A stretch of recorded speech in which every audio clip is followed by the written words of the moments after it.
look, you've worked for years in law enforcement.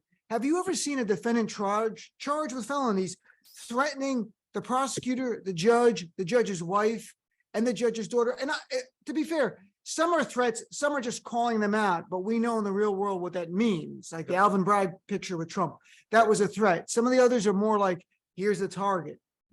Have you ever seen anyone like this charged with crimes before we talk about Trump himself? So yes, I have.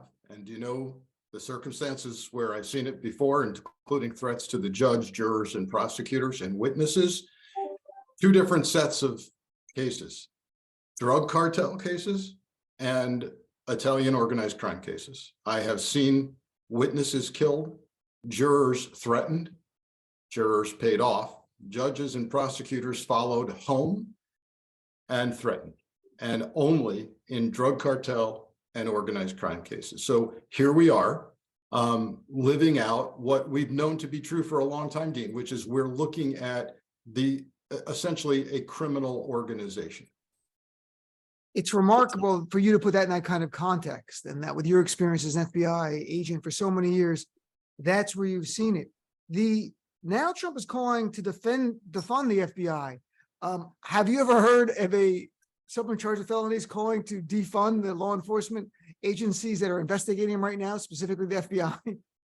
Well, I'm sure somewhere in some corrupt municipality in the country, in our history, some mayor or town council has threatened to do away with the police chief or the police department because they were looking into something they didn't want to be looked into.